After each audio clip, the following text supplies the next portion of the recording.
it's me, Lauren, for Lovely's Instinct, and today I'm coming to you with another Q&A video.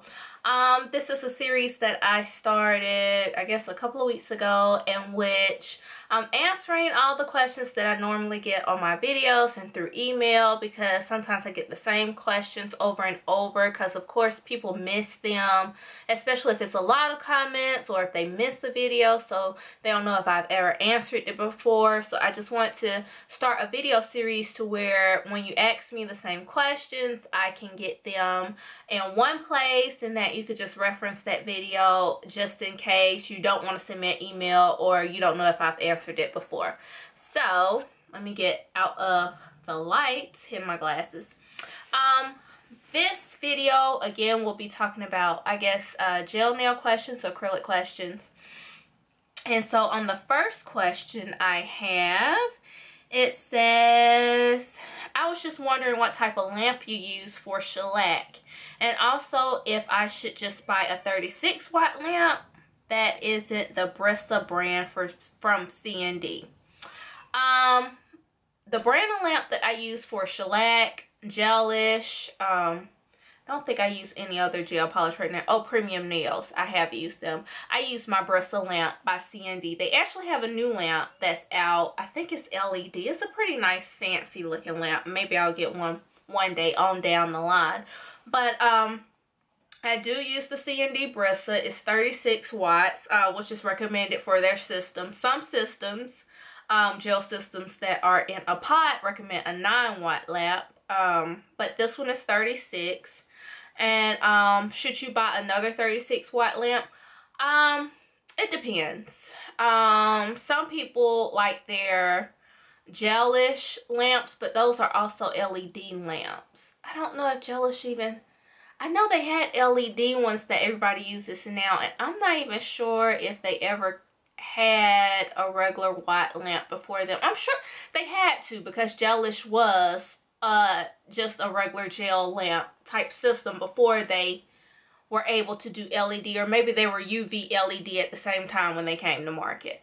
But you can buy a different type of 36 watt lamp, but you just want to make sure that it's comparable to the professional type of lamp, such as the C&D Brissa one. So yes, you can use another 36 watt lamp outside of the C&D brand in order to cure your nails with shellac, but you have to make sure that it is 36 watts.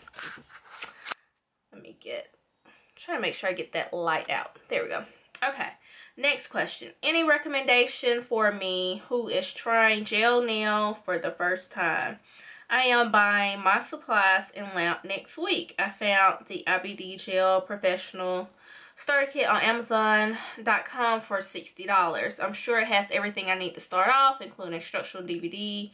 IBD seems to get good reviews. Is there a good thing to try for beginners? I'm not into coloring right now, just white French tip manicures with tips.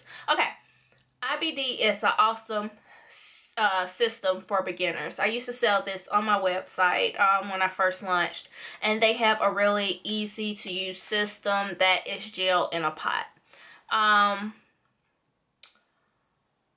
A lot of the gel systems, that's just if you're just doing a French tip, I think they're pretty easy. I haven't come across a white that wasn't like just white or just horrible that I could think of off the top of my head. But IDB is really good. I actually think that gel in a pot where you have to use a brush to apply the gel is easier to learn than like acrylic or anything else. So yeah, I think IBD is great. But there are a lot of systems out there, but since IBD is like also a professional type of brand, it's quality, I would really suggest them. I'm sure it's cheaper type brands out there that I really can't think of or speak on right now, but IBD would be a good choice if that's the route that you want to go to. And you also, when you're getting into, like, if you're a nail tech student or cosmetology student, or even someone who just does their own nails, not like for profit, but it's just something that you do, like you do your own hair at home. You always want to get something that has a system that has like the complete line for you to use. I know sometimes people have wrote me and said that they found something on, I think it's eBay. It's some gel system that I cannot think of that I have gotten. It's not called Nina. No, Nina is a polish. I don't know. But it's some system that people kept asking me about, and they were saying, oh, is it a good gel system? And when I went to review it, it's like all they had was the color in the pot, but no base, no top coat. It doesn't come with a brush or a primer or the instructions, because they didn't even know how to cure it. And I'm like, you know, I stay away from things like that if it doesn't have a complete system. That's even with my shampoo. Like, I need my shampoo, I need my conditioner. If I need a deep conditioner, that's good too. If I need something to oil my hair or moisturize, I need that as well. Or something if I have colored hair and I need something to protect the color in my hair, I need a system for that. So I think it's important to really stick with brands that have a complete system, that come with instructions that tell you how to use the product. And even if you have problems where you need to troubleshoot, there's a way to contact that company and ask them your questions. Or reference someone else who's reviewed the company before or who has experience that can also help you out use it for future reference. Okay. So I hope I answered. Did I answer that question? Yes, IBD is a perfect starter kit. Okay. For my last, well, I think this is my last. Yep, my last question. Does the shellac do the same to your nails as the acrylic? For example, make them thin and soft. Yes and no. If you wear acrylics for an extended period of time, like for a couple of months or so, then yes, your nails will become weak. Any growth that you have up under that acrylic, your nail is going to be, of course, thin and weak when you remove the acrylic off and you try to wear it naturally.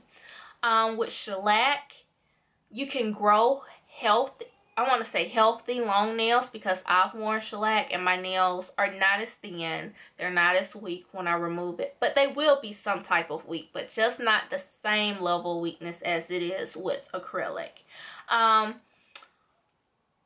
They do make them soft, thin and soft, depending on your removal as well. The thing about shellac and gelish or any soak off gel polish is that you must hydrate the nail a lot by using cuticle oil. And also when removing, you should not pry it off of your nail in order to remove it, because when you pry it, then you're pulling a layer of your nail bed with it. So you want to be really careful to soak and then, you know, gently push it off.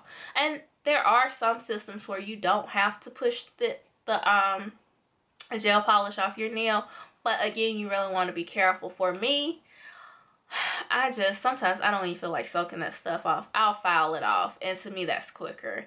But I use a soft enough grit file, like I think 240 grit file, in order to just file it off really gently to where it's not damaging my nail bed. Now, I have peeled off my gel polish before, boredom at work or boredom in general, and I'm just like, I don't feel like soaking or peeling or filing this off, and I have done that, and that's the worst decision, because you damage your nails, and then your nails really are weak and they break and they're thin because you're removing layers of your nail bed with that polish.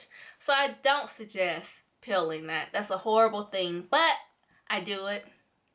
And I'm not gonna lie about it, but it's not a good decision, so don't follow me on that. So there you have it. Okay, here's the last one. I think all of your videos are awesome. Thank you. Thank you for all of the information. I just had a quick question. Can you achieve a hard protective or gel wrap with soak off gels as you do with the traditional gel wraps? I wear acrylic wrap on my own nails and wanted to try out gel because I have been told in learning from your vids that gel wrapping is less taxing on your natural nails. So I guess I want to know if you can wrap your natural nails with soak off gel and have durability. Yes, you can. Soak off gels do add a little bit of strength, but they're not going to be as tough as your acrylics. Also, with nail wraps, you have silk wraps and fiber wraps. Not that many people still know how to do or even offer fiber or silk wraps.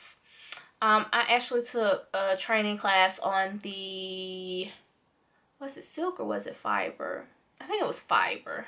It couldn't have been silk. On the fiber wraps, which is a pretty cool system, and how they use the fabric on your nail in order to build strength, and then they use gel on top of that. You could do that system, and it does add strength.